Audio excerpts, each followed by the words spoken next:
Le club de la presse d'Europe 1 avec Caroline Vosner ce matin, journaliste au Point. Bonjour Caroline. Géraldine, merci.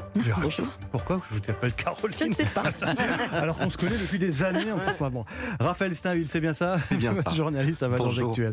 Excusez-moi Géraldine, je suis vraiment navré. Gustave, je ne comprends pas. Le premier sujet que je voulais aborder avec vous, évidemment, il nous vient de Turquie avec la réélection d'Erdogan qui repart pour un troisième mandat à la tête de la Turquie. C'en est fini des espoirs d'ouverture démocratique en Turquie. Et pourtant, l'Occident, Raphaël Steinville, lui a adressé de chaleureuses félicitations. Emmanuel Macron, parmi les premiers d'ailleurs. Il va falloir composer avec lui. C'est la réelle politique. Il est réélu pour 5 ans, 20 ans qu'il est installé au pouvoir.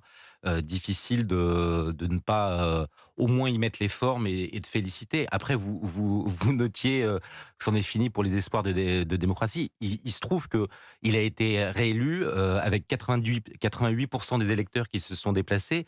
Je pense que ça ferait rêver un certain nombre de nos démocraties européennes notamment, de voir que finalement les Turcs prennent et choisissent et prennent leur destin en main. Alors après, on peut le déplorer, mais en tout cas, il y a quand même quelque chose qui est de l'ordre de l'adhésion. Géraldine Vosner, il va falloir composer avec Erdogan. Vous allez me dire, comme on le fait depuis 20 ans, mais enfin quand même là, depuis quelques années, il y a une autre dimension finalement. Il y a quand même eu une dérive depuis une dizaine d'années autoritaire, autocratique du pouvoir. Qu'encore une fois, Raphaël a raison, les Turcs valident. Et ça nous conduit quand même à nous interroger, nous, occidentaux, sur notre perception de la réalité de ce pays. Les commentateurs, pendant des semaines, nous ont prédit une défaite, nous ont parlé d'une opposition qui se structurait. Ça s'est complètement cassé la figure. Et on n'a pas compris, finalement, que en dépit de la récession, d'une inflation délirante en Turquie, du fiasco de la gestion du séisme, ça n'est pas ça qu'on a reproché à Erdogan.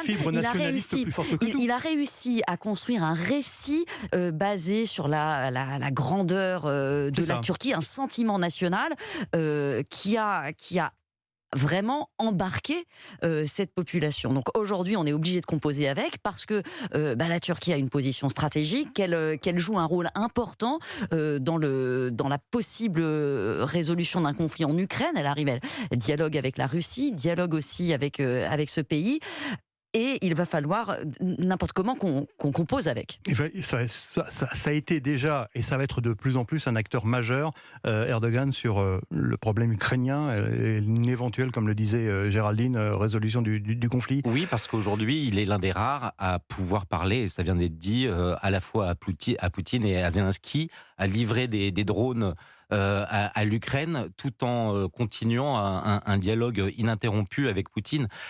Si je peux me permettre de revenir juste 2 secondes sur les ressorts qui expliquent peut-être la victoire d'Erdogan et qui devrait nous interroger. C'est-à-dire qu'il a construit aussi sa victoire sur un contre-récit. C'est-à-dire que pendant très longtemps, la Turquie était vouée à s'associer presque avec l'Europe. Et aujourd'hui, on retrouve dans les critiques d'Erdogan à l'égard de l'Europe et de l'Occident, mais plus particulièrement de l'Europe, les mêmes critiques que Poutine adresse à l'Europe. C'est presque une posture poutinienne finalement qu'il prend depuis oui, quelques mais années. En fait, il y a une sorte de gémellité, alors très très différente, parce que mais en tout cas dans les ressorts et dans ce qu'il active pour que les Turcs adhèrent à son discours, il y a une sorte de détestation malgré tout de l'Occident, des valeurs perverties, décadentes de notre Europe. Dans son discours de victoire, il a pointé notamment du doigt finalement le courant progressif, les lobbies LGBT qui seraient à l'œuvre pour détruire la Turquie. Et c'est bien là le parallèle que l'on peut faire avec Poutine. Géraldine, il y a quelques années, une dizaine d'années, quand certains responsables politiques français disaient que la Turquie a vocation à rejoindre le camp occidental, le camp européen en tout cas, on s'est royalement trompé. Alors, certains se sont royalement trompés. Je rappelle quand même que pour le coup, les opinions publiques européennes n'ont jamais adhéré à ce narratif qui, on le comprend, mais ça a toujours été le cas, ne pouvait pas coller. Je veux dire, il y a des différences culturelles sur lesquelles aujourd'hui Erdogan appuie et bâtit d'ailleurs son emprise sur ce récit qui sont assez indépassables. Il y a un aspect qu'il ne faut pas évacuer également, Raphaël Stainville, c'est la question de l'immigration. Erdogan, qui peut aussi, avec cette question des réfugiés, aussi avoir une espèce d'arme finalement à retardement vis-à-vis de l'Occident et de l'Union européenne. S'il ouvre les vannes de l'immigration, là aussi, ça peut être un danger. En tout cas, c'est une arme qui tient. Vous avez raison. Angela Merkel, un peu seule, avait décidé de négocier avec Erdogan en échange de 5 milliards d'euros, je crois, donnés à la Turquie pour qu'elle garde les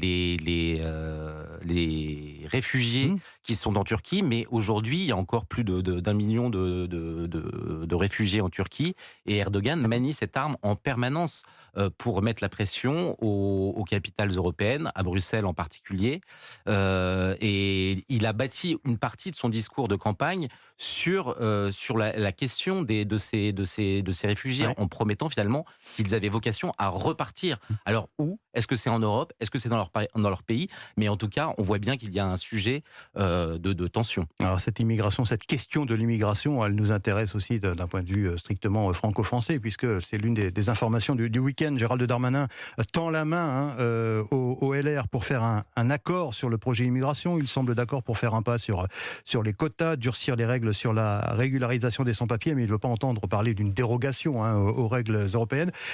Question à vous deux. D'abord, Géraldine, est-ce que vous pensez vraiment que le gouvernement va obtenir sur l'immigration l'accord qu'il n'a pas obtenu sur les retraites avec les LR ? Tout est possible, oui, parce que c'est devenu un marqueur très important à la fois pour les LR, pour le gouvernement.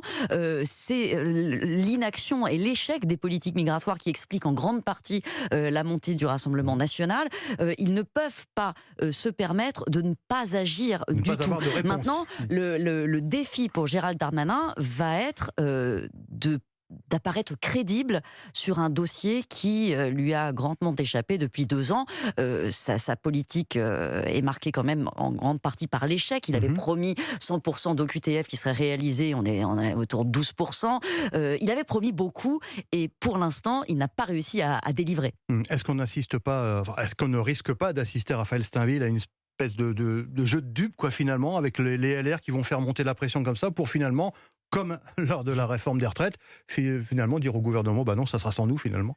Mais en fait, moi je comprends que les LR aujourd'hui puissent avoir des réserves. C'est-à-dire qu'aujourd'hui, si Gérald Darmanin fait un effort et admet qu'il pourrait reprendre un certain nombre de mesures des LR, s'il ne reprend pas le cœur de la matrice de ce projet, qui est finalement une loi constitutionnelle qui permet en fait qui permettrait à la France de reprendre une sorte de maîtrise de sa politique migratoire, et ça passe par la remise en cause d'un certain nombre de traités européens, mais pas seulement européens, on se condamne à l'impuissance. Et donc, c'est pour ça que Gérald Darmanin, s'il se refuse à ne serait-ce qu'envisager cette solution que de revoir un certain nombre de traités, rend, je pense, inopérant toutes les mesures qu'il pourrait adopter du projet de LR. Cela dit, dans la majorité, il y a l'aile gauche aussi de la Macronie qui rechigne, Géraldine. Oui, mais c'est son drame. Mais là, le en même temps ne fonctionne plus parce qu'il y a un déséquilibre. Je pense que sur le papier, en même temps, tout le monde, tous les partis, en tout cas de gouvernement, peuvent s'accorder là-dessus.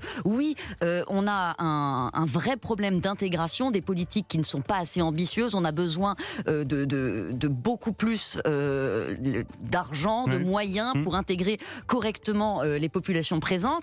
Mais ça va avec un pendant qui est la maîtrise des flux.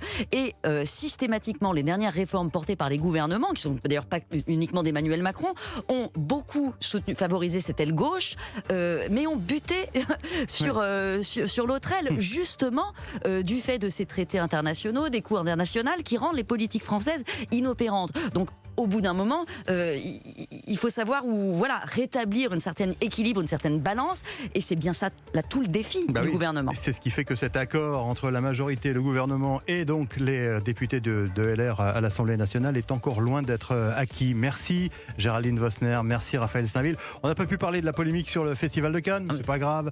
Finalement, on a tous un petit peu son opinion là-dessus.